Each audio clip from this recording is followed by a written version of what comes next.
This will be Matthew continuing from 16:23, and we're going to be talking about Jesus being transfigured before them. And I know the title at the start of the last video. I didn't get that far.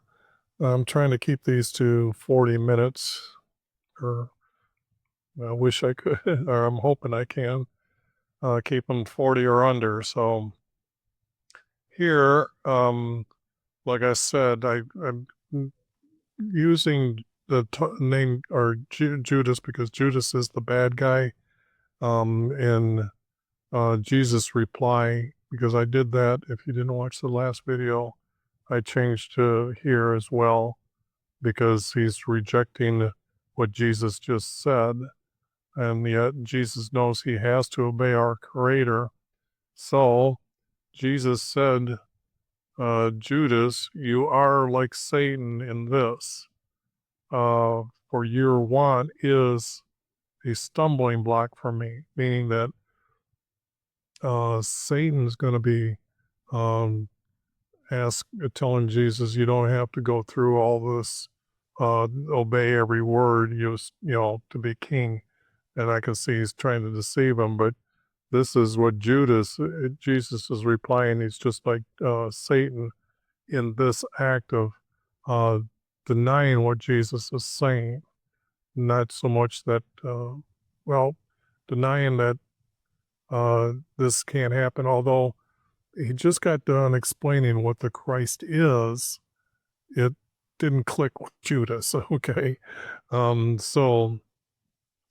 As Jesus was telling what is supposed to happen, because that's what was written of him in Isaiah, Judas, we can find, is not one that can put things together and have an understanding of the teaching at that time. Then Jesus told his disciples, if any male not wishes, but wants to not come after, but follow me, let him deny himself and follow me. Meaning that quit thinking of yourself as what you like in life, but to obey our Creator's commands, just as Jesus did. I know many people today don't think that they have to pay attention to the 12 commandments. It's very important because that defines what a sin is and what you're going to be forgiven of to enter into heaven.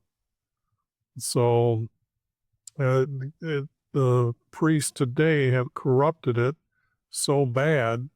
I mean, you got to look at the 1611 preface and read it. I mean, they're happy that they changed the some guy, Emperor of Rome, changed the calendar that our Creator had made for them. Now, you got to think about that a little bit, because you have to remember Israel went into captivity. But when they went into captivity, they went into Babylon.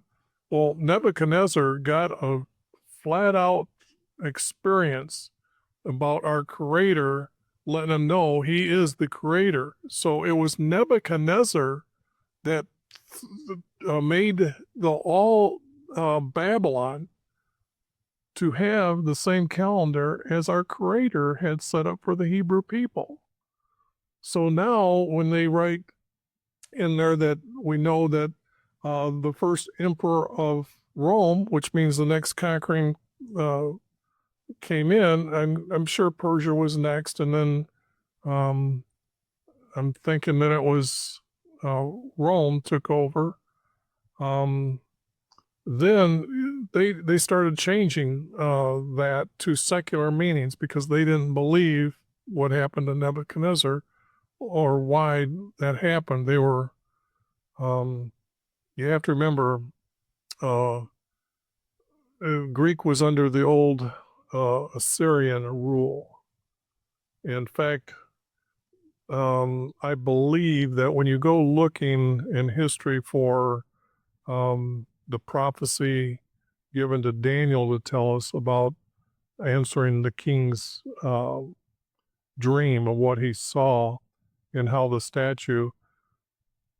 You have to understand that the text in the Hebrew reveal that the Assyrians and what was the smaller was Babylon were clashing, but instead of killing each other, they made an agreement that they would be one great big nation, and the first ruler was going to be Nebuchadnezzar. So when you look at who was there as the next king, might have been the one that sat for Assyria in that seat. I think I've, in our creator's hidden format text, I've got it set up as his brother. The text is now, when I try to find these different kingdoms, we know Rome is the last one. We know Nebuchadnezzar is the first one. And we know that Persia ruled before Rome, but there was this who ruled before them. And I'm saying that when Cyrus, who was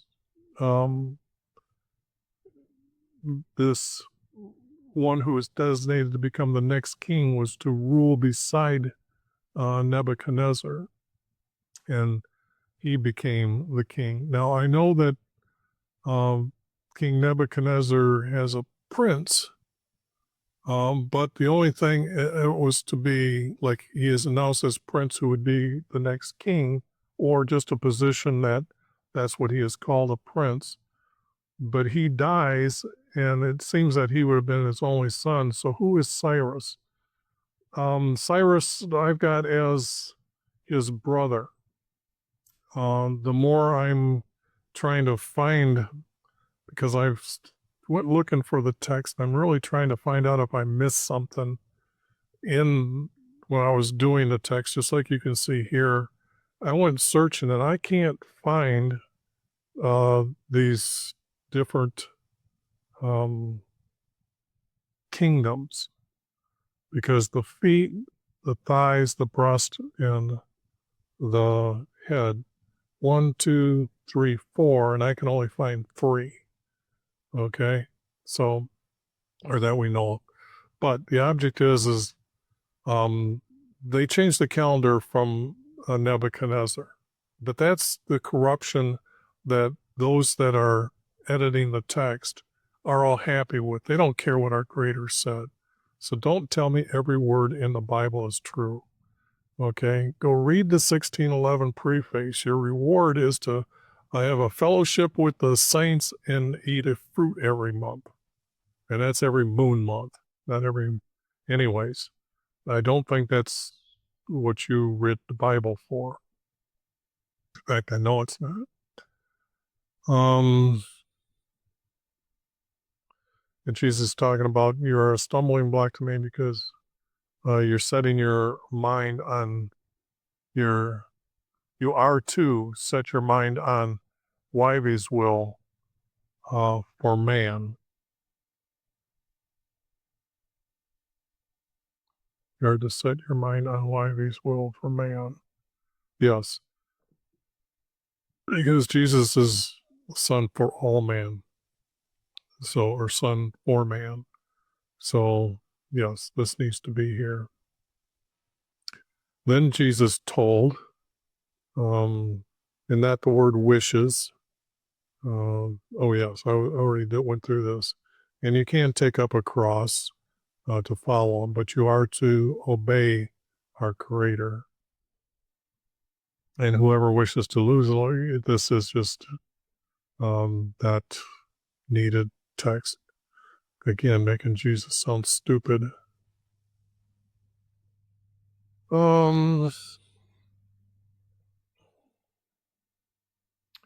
Here I'm using the word worldly. And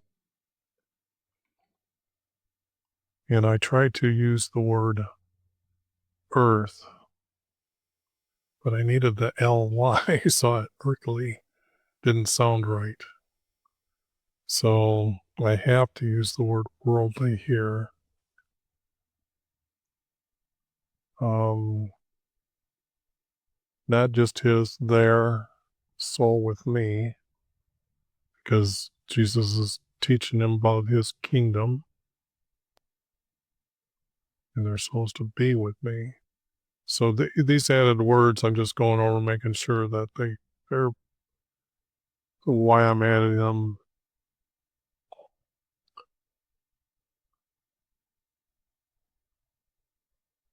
See, this was changed from his to my angels, considering I changed the word to his servants instead of his angels. And now I can see that we have a prophecy.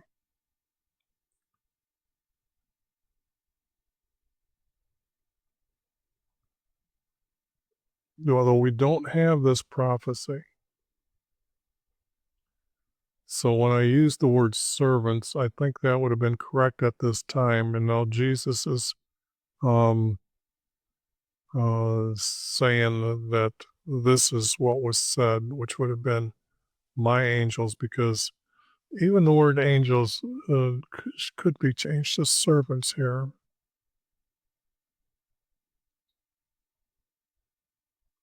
And Jesus would be adding the word his, my, and not the word his angels. I, your Son of Man, am going to come in my glory from our Father. No, this is Jesus foretelling us. So,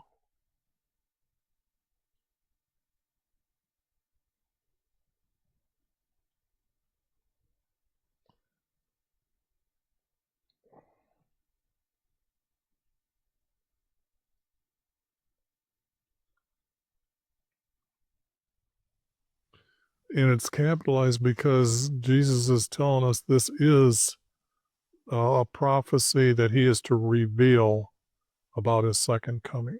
Okay.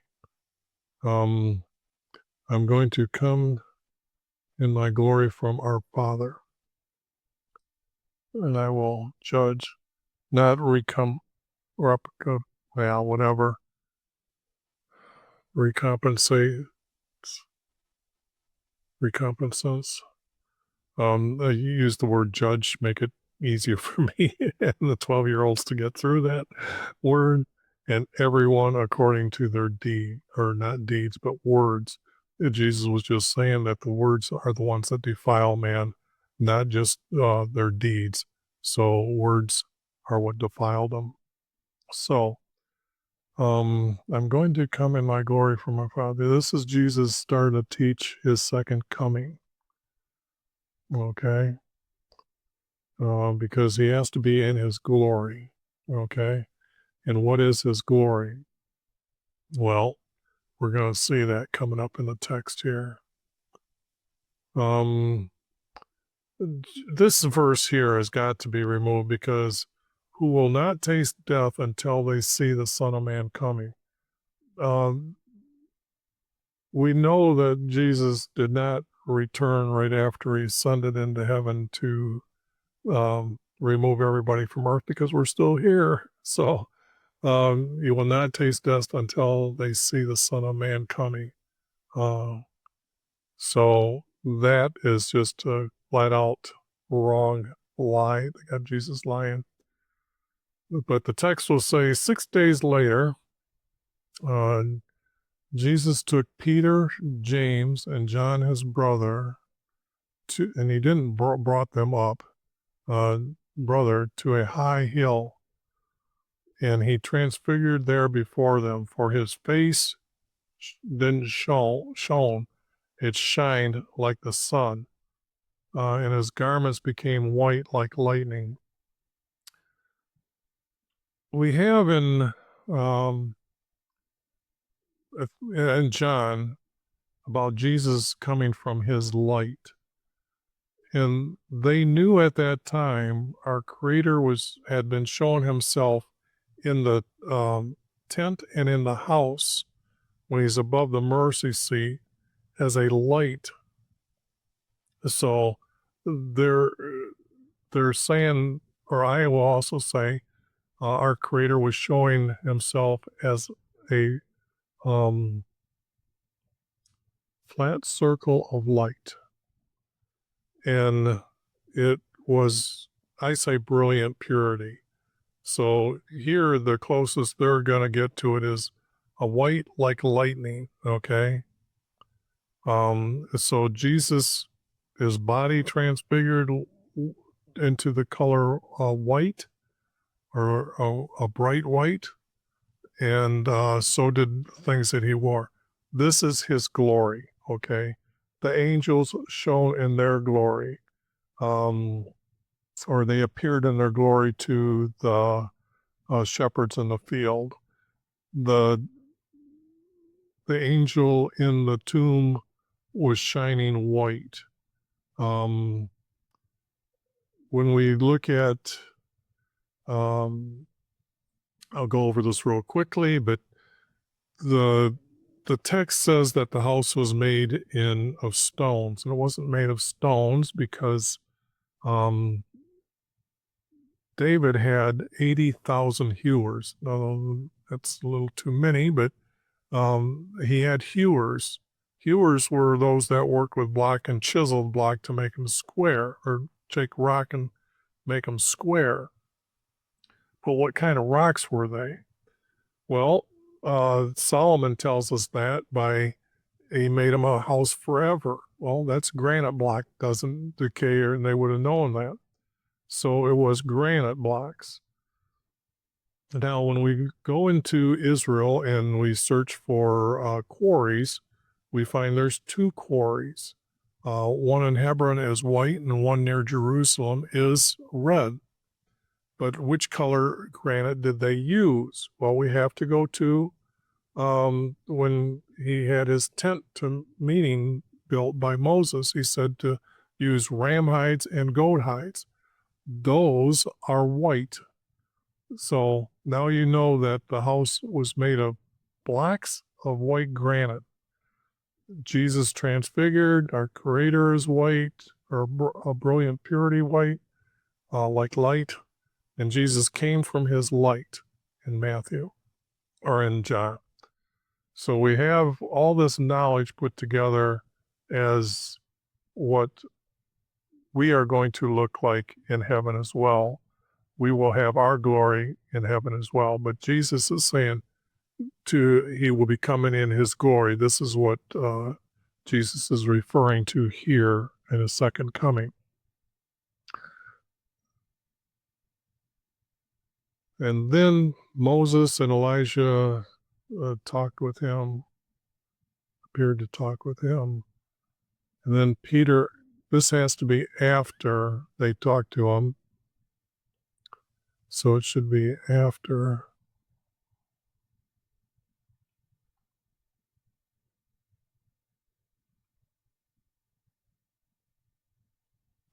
I'm going to say after this.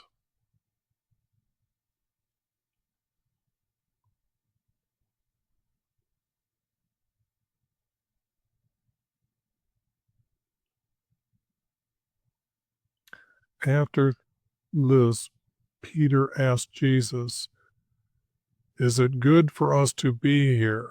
Meaning that were they to witness? No, he's saying it.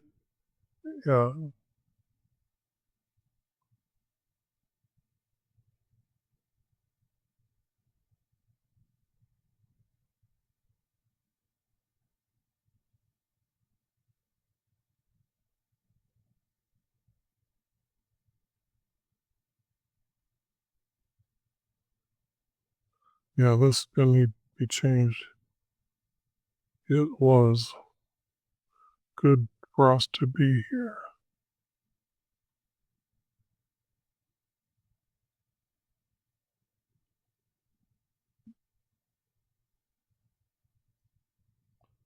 And you can see the word was here. Was good for us to be here, period.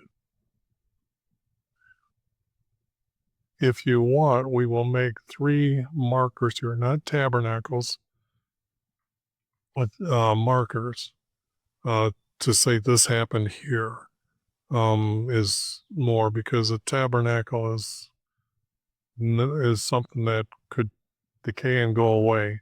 The word marker is correct. I haven't opened this up. I just want to see.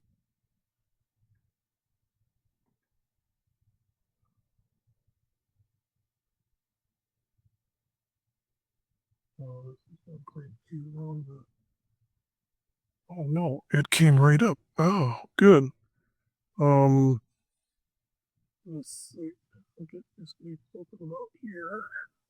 Let me do some adjustment here on the this. I'm not sure I'm over here. And I got to get to 17.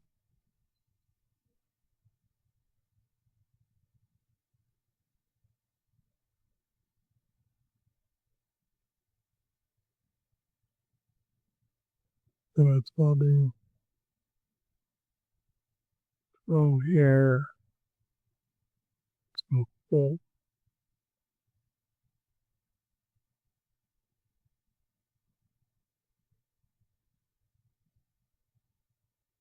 See, they've got tents, dwelling, tabernacle.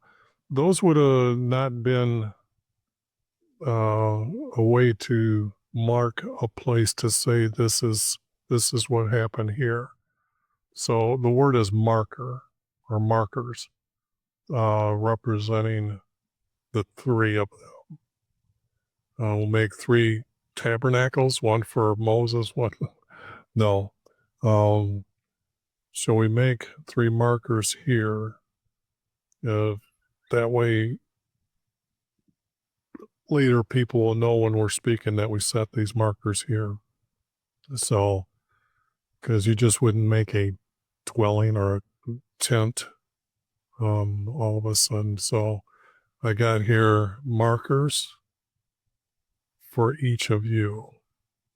And then doesn't need to, by just putting the word each gets rid of these words here. And then a bright cloud overshadowed them. Now, this bright cloud is going to be our creator, so that's why I have them all capital letters. This wasn't done in the text itself, I don't think. But the object is then it said a voice come out of the cloud. I'm saying, then YV said, my beloved son, I am pleased with you. He would not say, listen to him.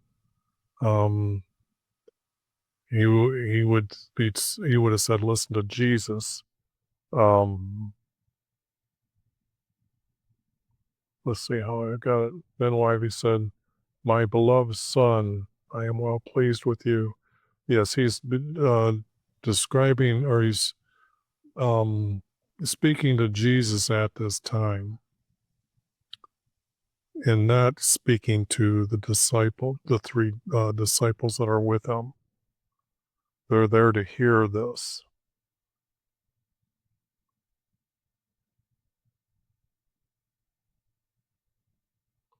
I would add a comma here. And I added, I am well pleased, period. Listen to him.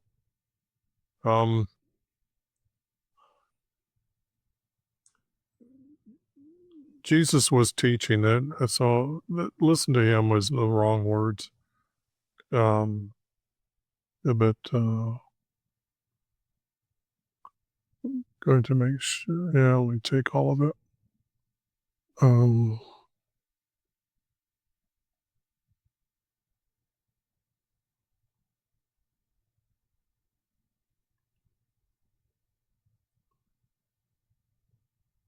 Okay. Now, as the disciples heard him, not this. Here you have a word which I consider blasphemy. It's referring to our Creator as something other than Himself. So here I'm getting rid of the word this. It seems like even that, because it's italic, they added this word in at this time in 77. So as the disciples heard him, not this, but him, um, I guess I should,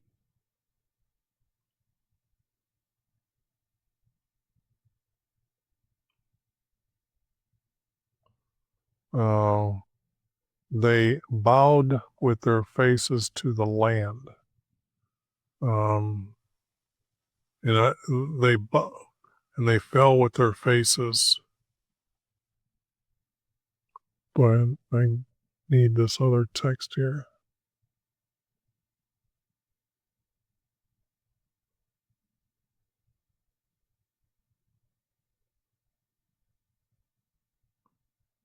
Then they fell on their faces. No. They bowed with their faces.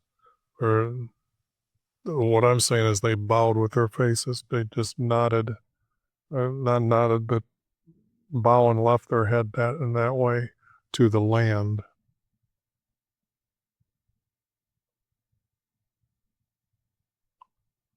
As the disciples were, they bowed.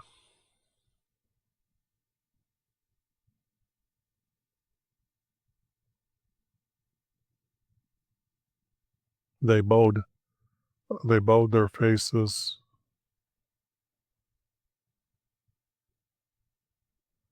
Yeah, this doesn't need to be here. Why would they do that?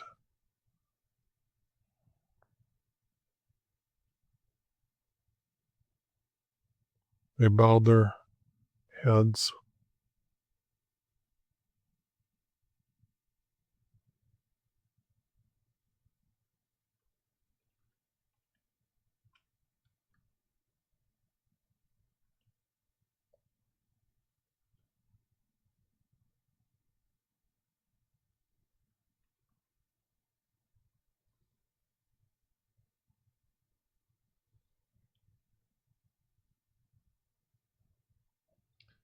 Okay, they bowed their heads.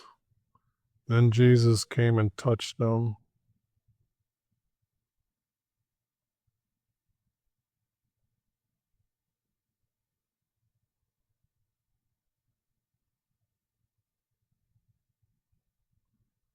Hmm.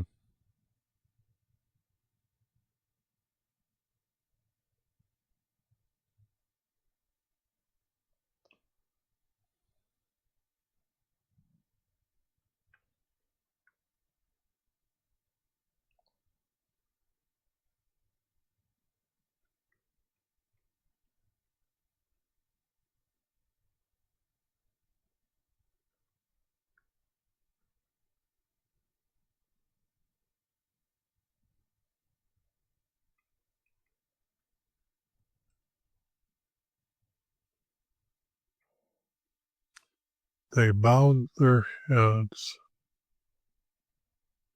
as they knelt.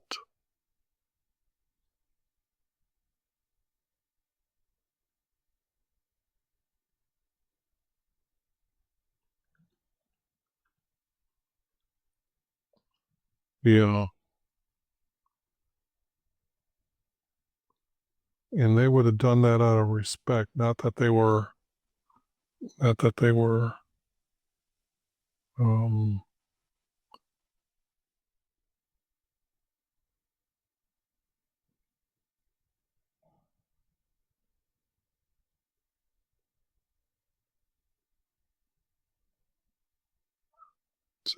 have this here, here. Um,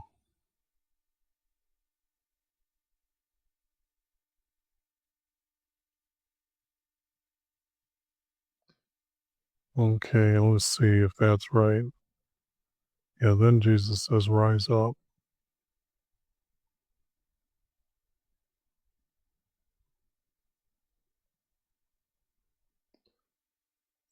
Um,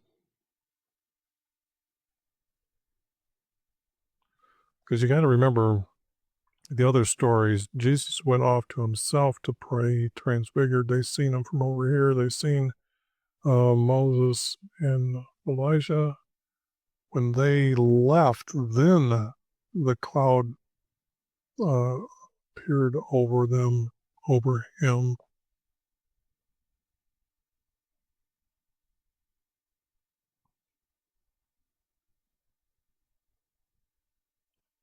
After Peter talked to him about those two, then the cloud appeared. I'm just trying to make sure that the story is following and I'm doing it correctly. Um,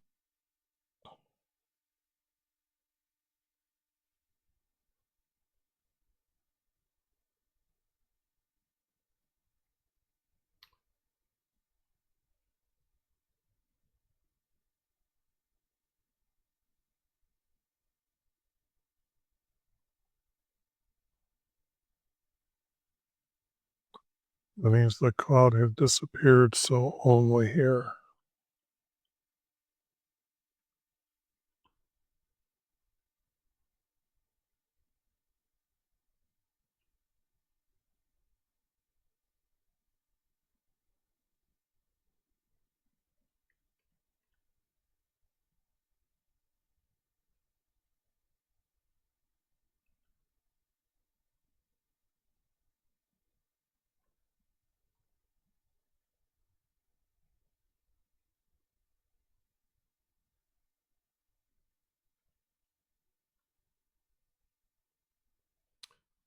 Okay.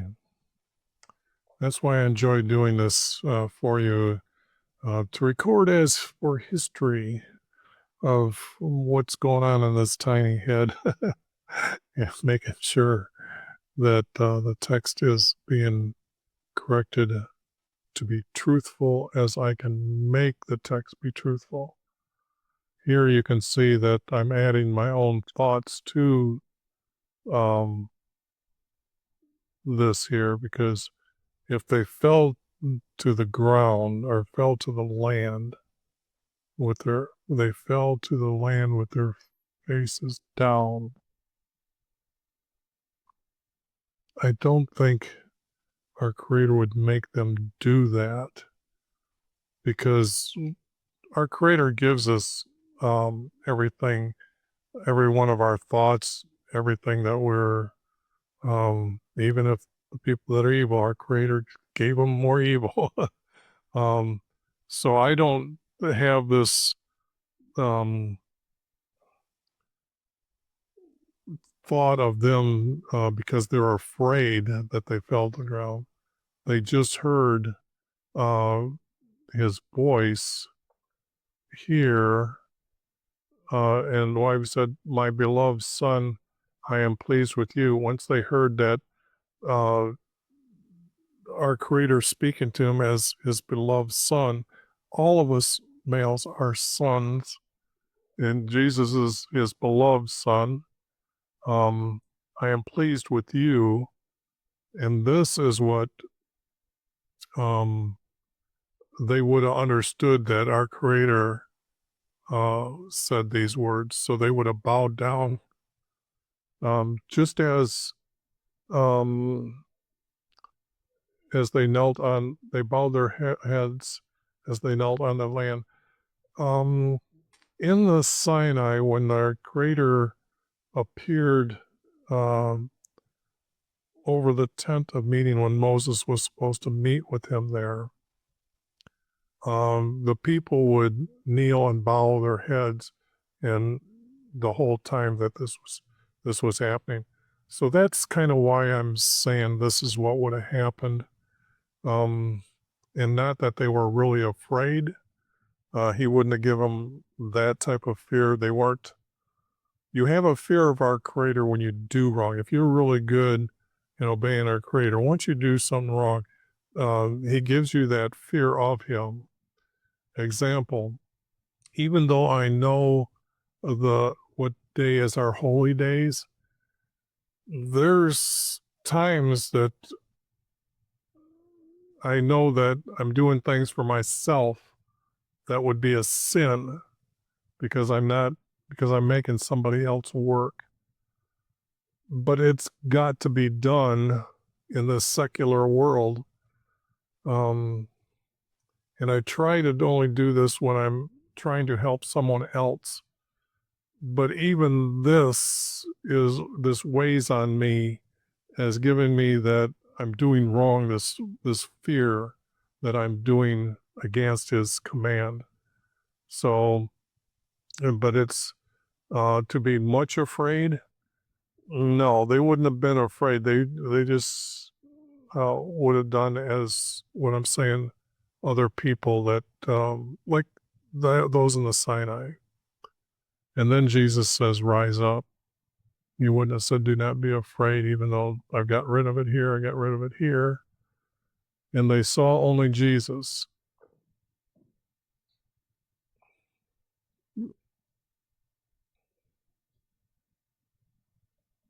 And then as they're coming down the hill, he commanded them, "Tell no one until I, your Son of Man, but have risen from my death." So this was something that he wanted to be kept quiet. And I got to make sure that, yep, okay.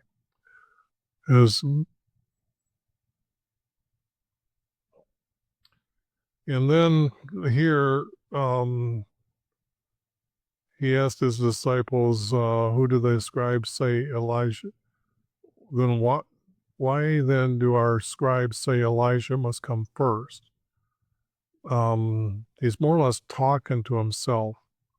No, his disciples asked him, why then do our disciples or our scribes write, not say, that Elijah must come first? And it would have been maybe priest here if I was to put it, Elijah come first. And he answered, Elijah is coming and will restore all things. But then he says, Elijah has already come. Now this is reincarnation. So our reincarnation means there's no creator. That people believe in reincarnation also believe that we become the gods. And even though the word God is a singular title for an anima in the secular world, for a being who can do anything and everything that you can possibly think of. And then they've gotten rid of that title and said that they can become a god by being able to do all these things. So I'm not going to have Jesus teach reincarnation anymore, okay? That's just out because it's pretty much saying that here you did not recognize him, which would it be saying would have been John. Elijah was John. So this is all going to be removed. No more reincarnation in the text or wherever it is. And then that will be the end of this video. And wow, made it under 40 minutes. That's what I'm hoping for.